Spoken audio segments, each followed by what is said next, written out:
June 21 ಅಂತಾರಾಷ್ಟ್ರೀಯ ಯೋಗ ದಿನಾಚರಣೆ. ದೇಹ ಮನಸ್ಸು ಆತ್ಮದ ಸಮನ್ವಯವೇ ಯೋಗ. ಯೋಗ ನಮ್ಮ ಭಾರತ ದೇಶದ ಪ್ರಾಚೀನ ಸಂಸ್ಕೃತಿಯಾಗಿದೆ. 2015 ಜೂನ್ 21ರಂದು ನಮ್ಮ ದೇಶದ ನೆಚ್ಚಿನ ಪ್ರಧಾನಮಂತ್ರಿಗಳಾದಂಥ ಶ್ರೀಯುತ ನರೇಂದ್ರ ಮೋದಿಯವರ ಪ್ರಯತ್ನದ ಫಲವಾಗಿ ವಿಶ್ವಸಂಸ್ಥೆ ಜೂನ್ 21ರಂದು ಅಂತಾರಾಷ್ಟ್ರೀಯ ಯೋಗ ದಿನಾಚರಣೆಯನ್ನಾಗಿ ಘೋಷಣೆಯನ್ನ ಮಾಡಲಾಯಿತು. ಅಂದಿನಿಂದ ಇಂದಿನವರೆಗೂ ಪ್ರಪಂಚದ ಎಲ್ಲಾ ದೇಶಗಳು ಕೂಡ ಯೋಗವನ್ನ ಸ್ವೀಕಾರ ಮಾಡಿವೆ. ಯೋಗ ದಿನಾಚರಣೆಯನ್ನ ಆಚರಣೆಯನ್ನ ಮಾಡ್ತದೆ. ಪ್ರಪಂಚದ ಎಲ್ಲಾ ದೇಶಗಳಿಗೆ ಯೋಗವನ್ನ ಕೊಡುಗೆಯಾಗಿ ನೀಡಿದಂತ ಏಕೈಕ ರಾಷ್ಟ್ರ ಯಾವ್ದಾದ್ರು ಇದ್ರೆ ಅದು ನನ್ನ ದೇಶ ಭಾರತ.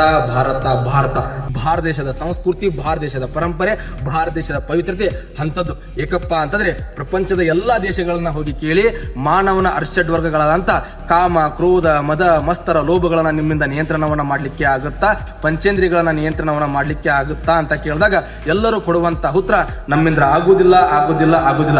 ಆದರೂ ಕೂಡ ಕಾಮವನ್ನ, ಕ್ರೋಧವನ್ನ ನಿಯಂತ್ರಣವನ್ನ ಮಾಡ್ಲಿಕ್ಕೆ ನಮ್ಮಿಂದ ಸಾಧ್ಯನೇ ಇಲ್ಲ ಅಂತ ಹೇಳಿ ಪ್ರಪಂಚದ ಬೇರೆ ದೇಶಗಳು ಹೇಳುತ್ತವೆ. ಆದ್ರೆ ನನ್ನ ದೇಶ ಭಾರತವನ್ನ ಬಂದು ಕೇಳಿ, ಮಾನವನ ಅರ್ಷಡ್ ವರ್ಗಗಳಾದಂತಹ ಕಾಮ, ಕ್ರೋಧ, ಮದ, ಮಸ್ತರ, ಲೋಭಗಳನ್ನ ನಿಯಂತ್ರಣವನ್ನ ಮಾಡ್ಲಿಕ್ಕೆ ಆಗುತ್ತಾ, ಪಂಚೇಂದ್ರಿಯಗಳನ್ನ ನಿಯಂತ್ರಣವನ್ನ ಮಾಡ್ಲಿಕ್ಕೆ ಆಗುತ್ತಾ ಅಂತ ಕೇಳಿದಾಗ ನಮ್ಮಿಂದ ಖಂಡಿತವಾಗಿ ಕೂಡ ಆಗುತ್ತೆ ಅಂತ ಹೇಳ್ತೀವಿ. ಏಕಪ್ಪ ಅಂತಂದ್ರೆ ಹಿಂದಿನ ಕಾಲದಲ್ಲಿ, ಪ್ರಾಚೀನ ಕಾಲದಲ್ಲಿ ನಮ್ಮ ಋಷಿಗಳು, ಮಹರ್ಷಿಗಳು, ತಪಸ್ವಿಗಳು, ಸನ್ಯಾಸಿಗಳು ಇವರೆಲ್ಲರೂ ಕೂಡ ಅರ್ಷಡ್ ವರ್ಗಗಳನ್ನ ಮಾತ್ರ ಅಲ್ಲ, ಅಷ್ಟ ಸಿದ್ಧಿಗಳನ್ನು ಕೂಡ ಪಡ್ಕೊಂಡಿದ್ರು. ಪಂಚೇಂದ್ರಿಯಗಳನ್ನ ನಿಯಂತ್ರಣದಲ್ಲಿ ಇಡೋದು ಮಾತ್ರ ಅಲ್ಲ, ಪಂಚಭೂತಗಳನ್ನು ಕೂಡ ನಿಯಂತ್ರಣದಲ್ಲಿ ಇಟ್ಟಿದ್ರು. ಇದೆಲ್ಲವೂ ಕೂಡ ಹೇಗೆ ಸಾಧ್ಯ ಆಯ್ತಪ್ಪ ಅಂತಂದ್ರೆ ಯೋಗ ಮತ್ತು ಧ್ಯಾನದಿಂದ ಇವೆಲ್ಲವೂ ಕೂಡ ಸಾಧ್ಯ ಆಯಿತು. ಯೋಗಕ್ಕೆ ಇಡೀ ಪ್ರಪಂಚವನ್ನೇ ಗೆಲ್ಲುವಂತಹ ತಾಕತ್ತಿದೆ. ಅದಕ್ಕೆ ಇವತ್ತಿನ ದಿನಮಾನದಲ್ಲಿ ಎಲ್ಲ ಮಕ್ಕಳು, ಎಲ್ಲ ಯುವ ಶಕ್ತಿ ಮೊಬೈಲನ್ನ ಬಿಟ್ಟು, ದುಷ್ಟಚಟಗಳನ್ನ ಬಿಟ್ಟು ಪ್ರತಿನಿತ್ಯವೂ ಕೂಡ ಯೋಗಾಭ್ಯಾಸವನ್ನ ಮಾಡಿದರೆ ಅಸಾಧ್ಯವಾದದ್ದು ಕೂಡ ಸಾಧ್ಯವಾಗುತ್ತದೆ. ಎಲ್ಲರಿಗೂ ಕೂಡ ಅಂತಾರಾಷ್ಟ್ರೀಯ ಯೋಗ ದಿನಾಚರಣೆಯ